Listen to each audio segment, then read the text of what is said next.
오늘은 구독자분이 요청해주신 에코프로에 대해서 분석을 해보도록 하겠습니다. 추가적으로 분석을 원하시는 종목이 있다면 고정 댓글 링크에 남겨둔 구글 폼에 분석 원하는 종목명을 남겨주세요. 자, 먼저 에코프로는 어제만 해도 23% 이상 급등해주면서 지속적으로 시장에 관심을 받고 있는 종목입니다. 에코프로는 2차전지, 양극재, 전구체, 리튬, 폐배터리, ESS, 전기차, 그리고 인도네시아 니켈 제련소까지 시장에서 2차전지를 얘기할 때 절대 빠지지 않는 핵심 종목인데요. 에코프로는 에코프로 BM, 에코프로 머티리얼즈, 에코프로 HN, 에코프로 이노베이션, 에코프로 CNG 같은 가족사들을 중심으로 움직이는 지주사 성격이 강한 회사입니다. 상세하게 쪼개면 에코프로 BM은 양극재, 에코프로 머티리얼즈는 전구체, 에코프로 이노베이션은 리튬, 에코프로 CNG는 폐배터리 리사이클링, 에코프로 HN은 친환경 소재와 반도체 관련 필터 쪽을 담당하고 있다고 보시면 됩니다. 그러니까 에코프로는 2차전지 소재 밸류체인을 한 회사 안에 묶어놓은 2차전지 ETF 같은 구조인 거죠. 최근에는 확실히 회복되고 있는 실적 흐름도 나오고 있습니다. 에코프로는 2025년 연결 기준 매출 3조 4,315억 원, 영업이익 2,332억 원을 기록하면서 2024년 적자에서 흑자 전환에 성공했습니다. 그리고 2026년 1분기에도 연결 기준 매출 8,220억 원, 영업이익 602억 원을 기록했는데요. 전년 동기 영업이익이 14억 원 수준이었던 것을 감안하면 수익성이 상당히 크게 개선된 겁니다. 이번 실적 개선의 핵심은 세 가지인데요. 첫 번째는 메탈 가격 반등입니다. 2차전지 소재 기업들은 리튬, 니켈, 코발트 같은 원재료 가격의 영향을 크게 받습니다. 그런데 리튬 가격이 바닥권에서 반등하면서 제품 판가 개선 기대감이 살아났고, 이 부분이 실적 회복에 긍정적으로 작용했죠.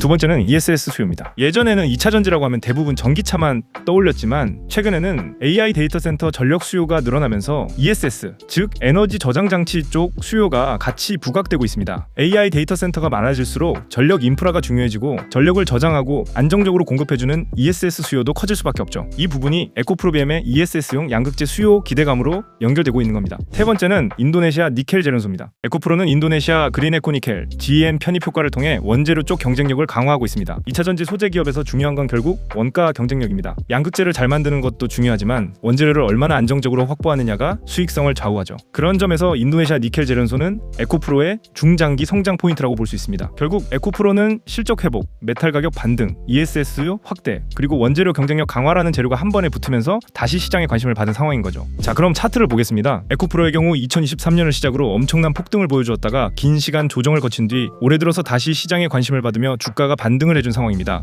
그렇게 올해 3월경 고점을 찍고 주가가 지속해서 하락하며 주가는 9만 원을 터치를 한 뒤 반등한 상황인데요. 이 구간에서 반등할 수 있었던 이유는 이 9만 원이라는 가격대가 과거부터 지지와 저항으로 작용하던 매물대 구간이기 때문입니다. 따라서 에코프로가 지지와 반등이 나와줘야 할 자리에서 실제로 반등에 성공했다는 점은 긍정적으로 볼 수 있습니다. 쉽게 말해 1차적인 고비는 잘 넘긴 단계라고 보는 게 맞습니다. 그렇기 때문에 저는 단기 트레이딩 관점에서는 분할 매수로 접근해볼 만한 구간이라고 보고 있습니다. 왜냐하면 중요한 매물대였던 9만 원 부근에서 강한 거래대금과 함께 23% 넘는 급등이 나오면서 시장에 관심이 다시 붙었고 실적 회복과 2차전지 업황 반등 기대감이 같이 붙어주고 있기 때문입니다. 물론 오늘 어제의 상승분을 전부 반납했지만 어제의 급등이 실적, 업황, 재료가 같이 붙으면서 반등이 나온 상황이기 때문에 분할로 충분히 접근해볼 만하다는 거죠. 만약 에코프로가 오늘의 눌림 이후 다시 반등한다면 단기적으로 15만 원 부근까지의 추가적인 반등 흐름을 노려볼 수 있습니다. 그리고 에코프로의 경우 2025년 흑자 전환에 성공했고 2026년 1분기 실적도 개선됐으며 리튬 가격 반등, ESS 수요, 인도네시아 니켈 제련소라는 중장기 재료도 가지고 있습니다. 그렇기 때문에 중장기적으로는 다시 한번 전고점 약 18만 원을 두드리는 상승 흐름도